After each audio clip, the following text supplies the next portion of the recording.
तो most welcome all dear respected student.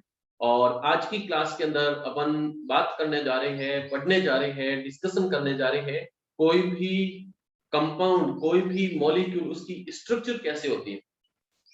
Structure की respect में अपन बात करेंगे और स्ट्रक्चर के अंदर रेस्पेक्ट में बात करेंगे तो हेडिंग नोट कर लो, structure of molecule. Structure of molecules, structure of molecules के बारे में बात करेंगे। और स्ट्रक्चर ऑफ मॉलिक्यूल्स को दिखाने के लिए जो अपने पास में एक थ्योरी रहती है, उस थ्योरी को बोला जाता है VSEPR theory. VSEPR theory, VESPER, VSEPR theory बोला जाता है, वेस्पर थ्योरी। और वेस्पर थ्योरी का कई बार छोटा क्वेश्चन आता है कि वेस्पर थ्योरी का फुल फॉर्म बताइए, वेस्पर थ्योरी होती क्या है। वेस्पर थ्योरी पे भी अभी मैं बात नहीं करूंगा, ओनली अपन ज्योमेट्री पे बात करेंगे, कौन सा कंपाउंड किस किस ज्योमेट्री में एग्जिस्ट करता है। वेस्पर थ्योरी के अंदर इसका पूरा नाम होता है valence shell, valence shell, valence shell electron, valence shell electron pair repulsion theory, valence shell electron pair repulsion theory, valence shell electron pair repulsion theory. ये तो पूरा वेस्पर का पूरा नाम रहता है, वेस्पर थ्योरी का पूरा नाम valence shell electron pair repulsion theory. अच्छे से याद रखना यहाँ पर। और क्या क्या होती है इसके बेसिस पे अगर मैं बात करूं, चलो आपने नोट कर लिया होगा इसको। और वेस्पर थ्योरी या फिर वेस्पर्ट थ्योरी जो बोला जाता है, इस वेस्पर थ्योरी के अंदर valence shell electron pair repulsion theory, that is a full form of VSEPR theory. Okay, but VSEPR theory है क्या, किस किस बेसिस पे बात करती है। तो देखना, एक तरफ होती है bond pair, bond pair, bond pair, bond pair, bond pair, bond pair का मतलब जैसे CH4 है, तो CH4 की स्ट्रक्चर जब बनती है तो इसमें एक हाइड्रोजन, दूसरा हाइड्रोजन, तीसरा hydrogen and that is fourth hydrogen, and that is connected by a single bond that is also known as a sigma bond. तो यहाँ पर सिग्मा जो बॉन्ड है that is also known as a bond pair, bond pair. तो यहाँ पर bond pair है। कहीं पर बॉन्ड पेयर लॉन पेयर भी होता है और कहीं पर लॉन पेयर भी होता है। तो बॉन्ड पेयर है और उसके बाद में लॉन पेयर होता है। और बॉन्ड पेयर, लॉन पेयर, इनके अंदर रिपल्सन कैसे होता है उसके बारे में अपन बात करेंगे। और रिपल्सन के अंदर किस में रिपल्सन ज्यादा होता है, किस में रिपल्सन कम होता है। लोड नहीं लेना बिना फालतू का, सर ये समझ में आ रहा है कि नहीं आ रहा, अभी कुछ नहीं, बिल्कुल ब्लैंक होकर के बैठ जाओ। जैसे मैं बात करूं NH3 के ऊपर, NH3, तो NH3 की स्ट्रक्चर कुछ इस टाइप में होती है, NH3। और इस NH3 के अंदर नाइट्रोजन के ऊपर एक लॉन पेयर रहता है और इधर की तरफ 3 हाइड्रोजन रहते हैं। ओके, ये स्ट्रक्चर है और इस स्ट्रक्चर को बोला जाता है अमोनिया। इस स्ट्रक्चर को कहते हैं अमोनिया। तो ये अमोनिया की स्ट्रक्चर है और इस नाइट्रोजन के साथ में यहाँ पर, तो ये जो बना हुआ बॉन्ड है इसको कहा जाता है बॉन्ड पेयर। ये भी यहाँ पर बॉन्ड पेयर है, इधर की तरफ ये भी यहाँ पर बॉन्ड पेयर है। और ऊपर की तरफ जो स्ट्रक्चर है इसको बोला जाता है लॉन पेयर। तो ये यहाँ पर लॉन पेयर की स्ट्रक्चर है। तो एक तरफ यहाँ पर लॉन पेयर है और फिर इसके बाद में बॉन्ड पेयर है। और कैसे कैसे लॉन पेयर और बॉन्ड पेयर के बीच में रिपल्सन होता है, ध्यान रखना। ये जो लॉन पेयर है ऊपर वाला, ये बहुत खतरनाक होता है क्योंकि ये टोटली अनपेयर्ड इलेक्ट्रॉन होते हैं, अनशेयर्ड इलेक्ट्रॉन होते हैं, बॉन्ड में पार्टिसिपेट नहीं करते। और ऐसे इलेक्ट्रॉन लॉन पेयर के इलेक्ट्रॉन है जो दूसरे बॉन्ड पेयर को बहुत ज्यादा रिपल करते हैं। तो सबसे हाईएस्ट जो यहाँ पर रिपल्सन होता है वो लॉन पेयर के बीच में होता है।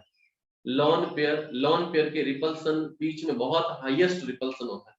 उसके बाद में इससे थोड़ा सा जो कम रिपल्सन होता है वो होता है लॉन पेयर और बॉन्ड पेयर के बीच में, लॉन पेयर और बॉन्ड पेयर के बीच में। और सबसे कम जो रिपल्सन होता है दोस्तों, वो रिपल्सन होता है, सबसे कम होता है यहाँ पर बॉन्ड पेयर और बॉन्ड पेयर के बीच में, बॉन्ड पेयर और बॉन्ड पेयर के बीच में। तो यहाँ पर रिपल्सन का एक सीक्वेंस मैंने दिखाया है और सबसे हाईएस्ट जो रिपल्सन होता है वो लॉन पेयर के बीच में होता है। और रिपल्सन का मतलब होता है एक दूसरे को दूर भगाने की कोशिश करना। जैसे ही पास में आता है, वो होता है ना मैग्नेट के अंदर, सेम पोल के बीच में रिपल्सन होता है, एक दूसरे को दूर भगाने की कोशिश करते हैं। किसी से आप लड़े हुए हो और वो आकर के पास में बैठ गया तो आप दूर सरक जाते हो, अरे कहाँ आकर के पास में बैठ गया, बिना फालतू का दूर हटे यहाँ से। तो वो रिपल्सन सिस्टम होता है, रिपल्सन। और रिपल्सन का मतलब किसी से आप दुश्मनी रखनी स्टार्ट कर दो, किसी से दूर जाने की कोशिश करो।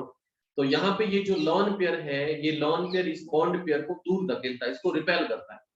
यहाँ पे ये लॉन पेयर इस बॉन्ड पेयर को रिपेल करता है, यहाँ पे ये लॉन पेयर इस बॉन्ड पेयर को रिपेल करता है। तो रिपल्सन की जो पोजीशन होती है, वो रिपल्सन की पोजीशन यहाँ पर 3 टाइप में होती है।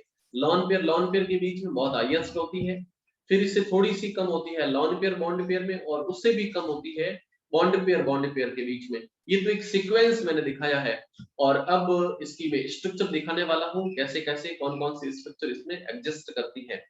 तो आप लोग यहाँ पे सबसे फर्स्ट में नोट करोगे AB2 सिस्टम, AB2 सिस्टम।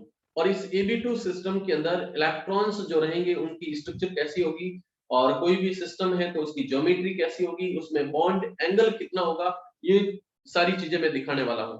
तो सबसे पहले अपने पास में AB2 सिस्टम देखना, AB2 सिस्टम कैसे एग्जिस्ट करता है। तो AB2 सिस्टम के अंदर यहाँ पर A, ये B और इधर की तरफ B, यानी ये हो गया AB2 सिस्टम। AB2 सिस्टम का मतलब क्या हुआ, सिंपल सा मतलब है, जैसे आपने लिख लिया यहाँ पर CO2, समझ गए होंगे आप लोग। CO2 क्या, एक AB2 सिस्टम। C यानी जिसको अपन A मान ले और O को अपन B मान ले, तो ये AB2 सिस्टम हो गया। तो ये AB2 सिस्टम है। जैसे यहाँ पर BeF2 है, बेरिलियम डाइफ्लोराइड, तो ये भी एक AB2 सिस्टम है। उसी टाइप में बेरिलियम क्लोराइड को अगर लिख ले, ये भी AB2 सिस्टम है। MgF2 को लिख लें, मैग्नीशियम डाइफ्लोराइड, तो ये भी एक AB2 सिस्टम है।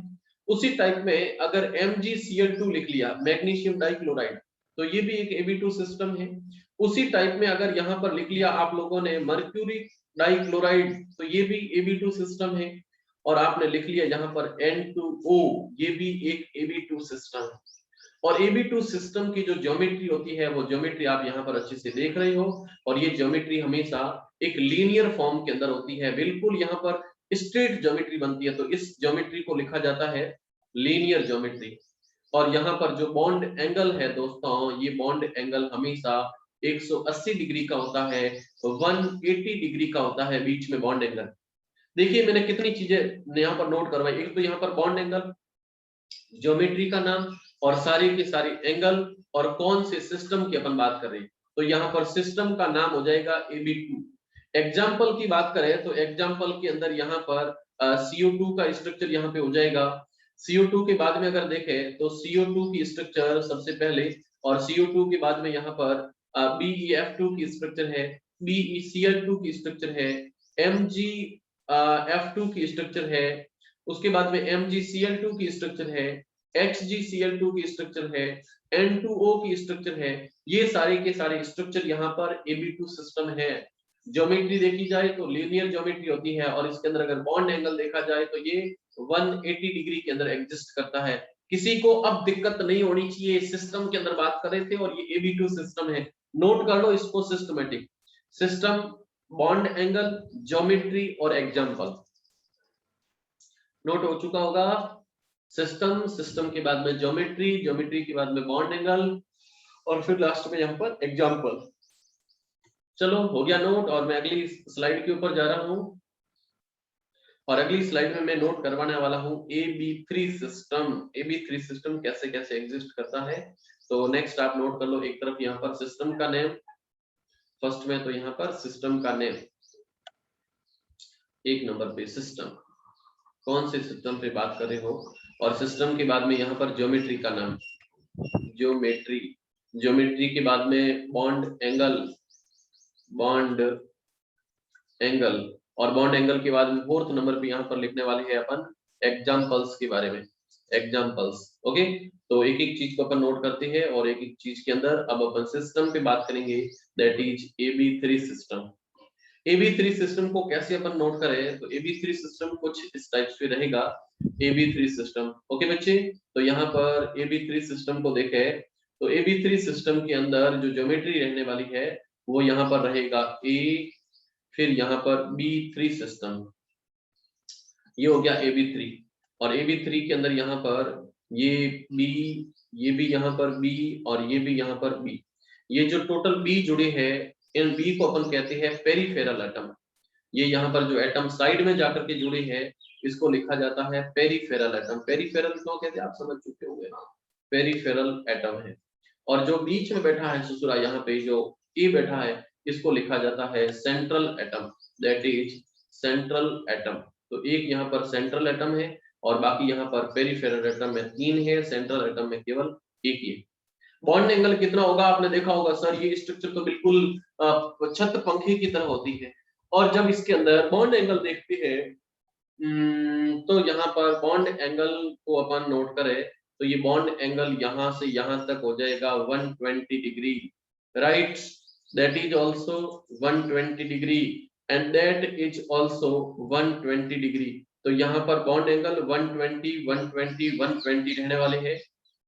बॉन्ड एंगल 120 एंगल की रहने वाली है, तो यहाँ पर बॉन्ड एंगल हो जाएगा 120 डिग्री। एग्जाम्पल नोट करो तो एग्जाम्पल के अंदर सबसे बेस्ट और धांसू एग्जाम्पल यहाँ पर हर एग्जाम में पूछा जाता है, that is BF3 boron trifluoride, it's name boron trifluoride, boron trifluoride की स्ट्रक्चर है। नेक्स्ट उसके साथ में BCl3, सेकंड एग्जाम्पल यहाँ पर BCl3 and its name boron trichloride.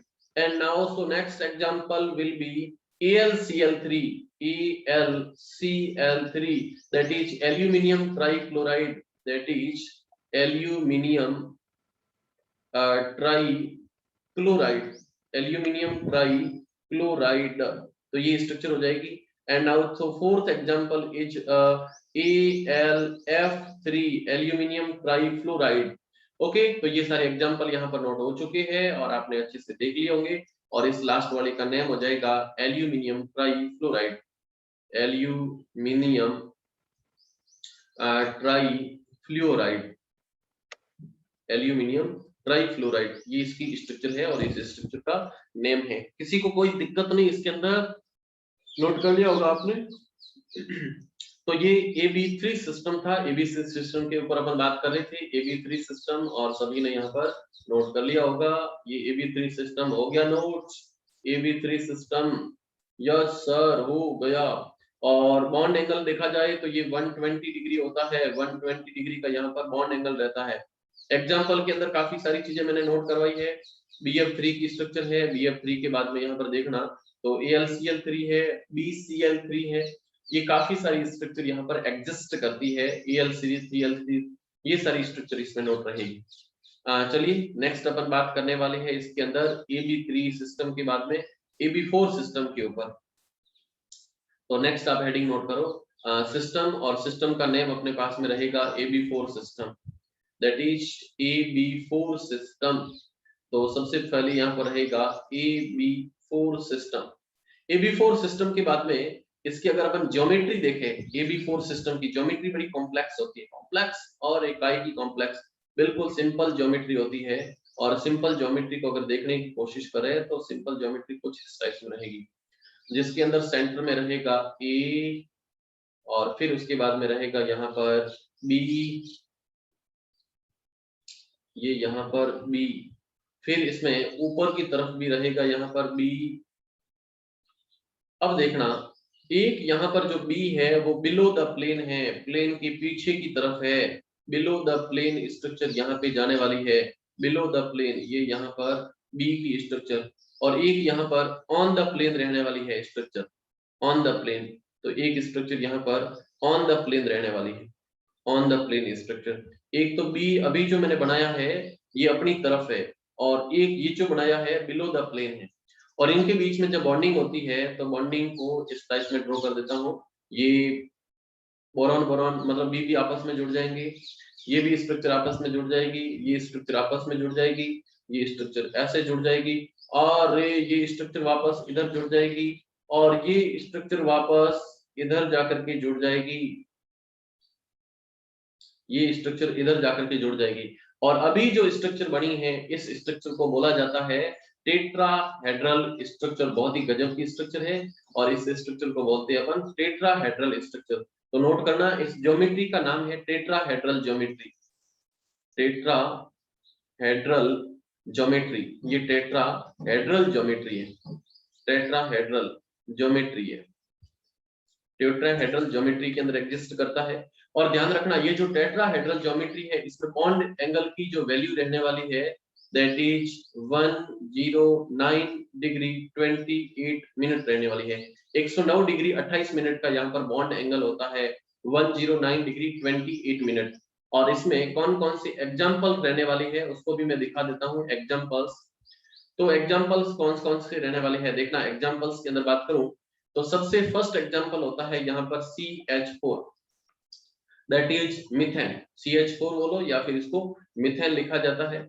Methane के बाद में अगली जो इसमें स्ट्रक्चर रहने वाली है दैट इज CCl4। CCl4 इसको बोला जाता है पायरीन या बोला जाता है कार्बन टेट्राक्लोराइड या इसको पायरीन बोलते हैं। पायरीन CCl4 पायरीन बोलते हैं या फिर कार्बन टेट्राक्लोराइड बोला जाता है। और उसके बाद में अगला जो एग्जांपल है दैट इज SiH4 सिलिकॉन टेट्राहाइड्राइड। उसके बाद में अगला एग्जांपल रहेगा NH4 plus that is ammonium. That is ammonium, ammonium ion हो जाएगा। और अमोनियम के बाद में नेक्स्ट रहेगा SnCl4 stannous tetrachloride that is stannous tetrachloride, stannous tetrachloride. ये स्ट्रक्चर यहाँ पर रहने वाली है AB4 सिस्टम के अंदर। और ज्यादा टाइम अलाउ नहीं कर रहा है तो आज के सेशन को यहीं पर फिनिश कर रहा हूँ और फिर मिलेंगे अपन नेक्स्ट सेशन में। तब तक के लिए शुक्रिया, बाय बाय, थैंक यू।